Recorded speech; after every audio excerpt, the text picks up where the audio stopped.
Obviously, the governance is perceived as policing, right? Or sometimes it is also perceived as like a checkbox, right? And so that has limited the ability of the governance to produce results, right? And so, and we have seen different models of governance, whether they are at high level governance or lower level, middle level, lower level governance.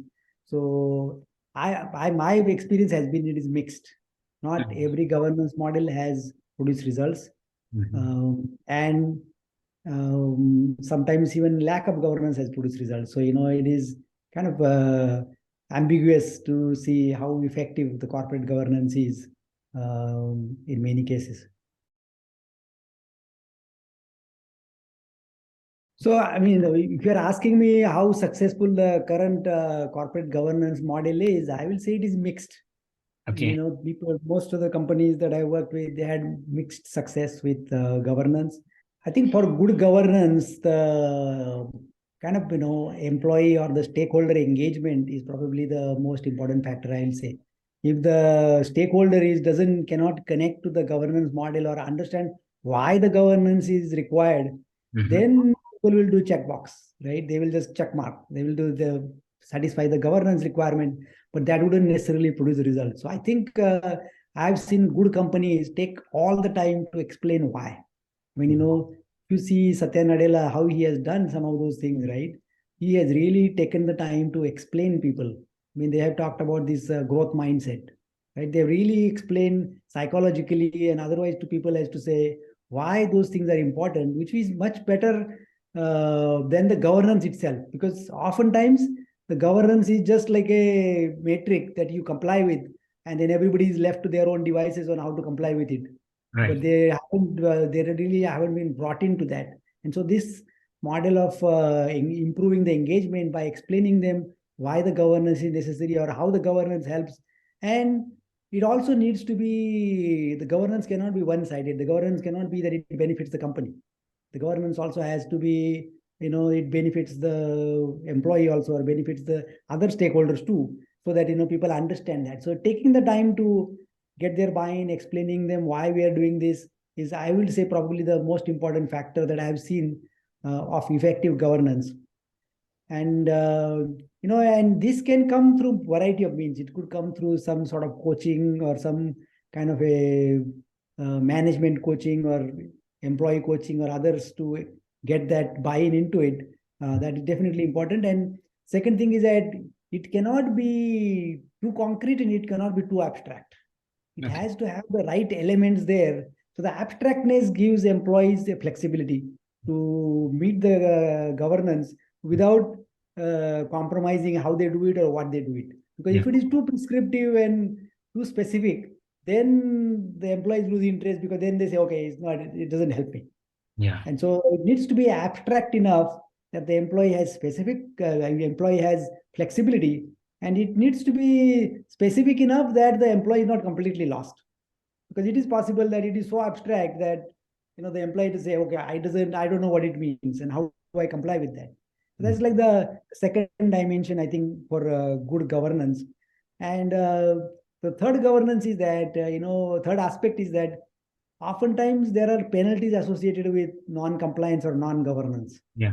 And so that, can create fear, right? And it creates conflict of interest sometimes for the employees too, right? And so that probably is the third factor I would say is important, that, you don't penalize somebody for not meeting the governance requirements without understanding why they did not meet, or in what way, because again, the abstract and specific thing can come in there.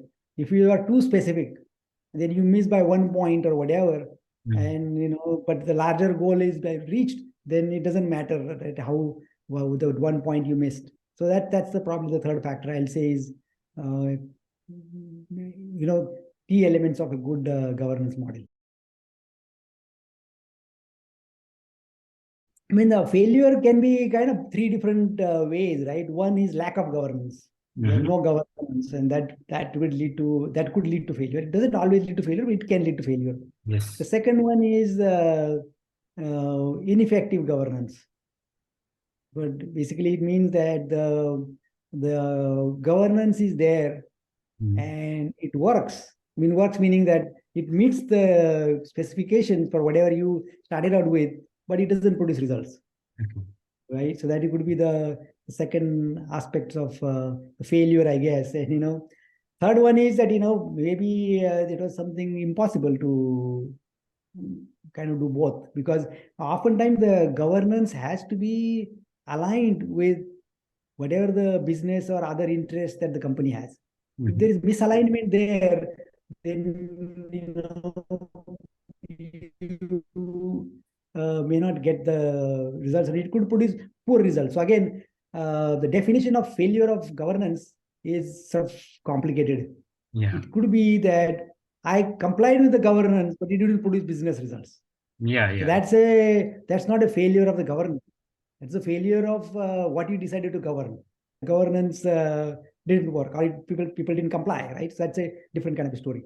I think part of it is certainly some experienced and judgment of the leadership team, as well as socializing those with everybody else to say what model is acceptable, what model will work, and the experience definitely is a factor there, because many cases the governance changes the behavior and the culture of the company.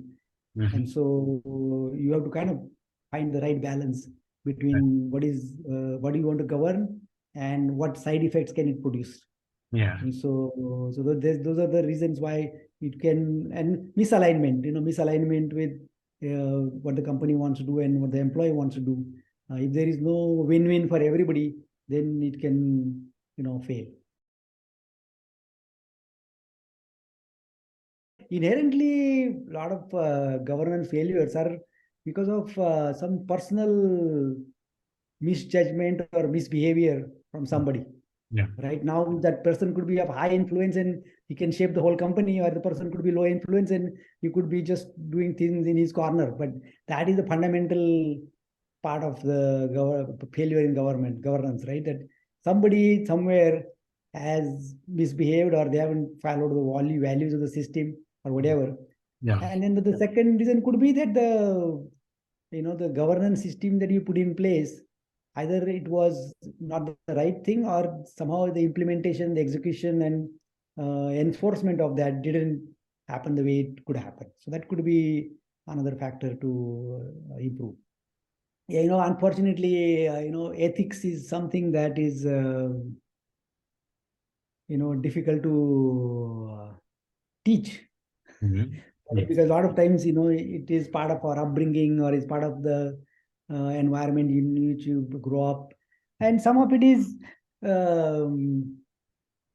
don't know if it is ingrained or not in a person, but that is definitely one of the challenges. I don't think that religious differences would lead to a bad person, right? Most of the religions, they are all good religions.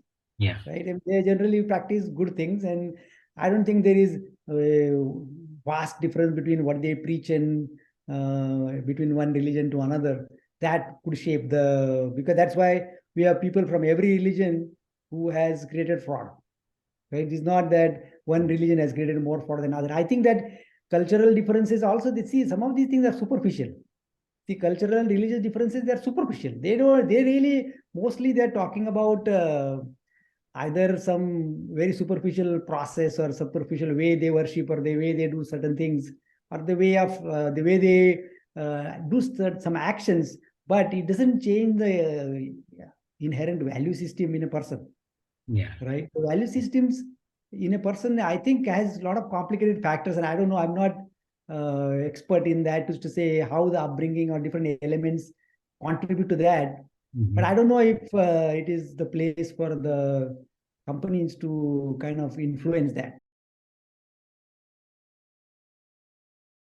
Hiring the right people is definitely important. So part of the thing is that as a company, the company cannot take full responsibility to shape the employee, right?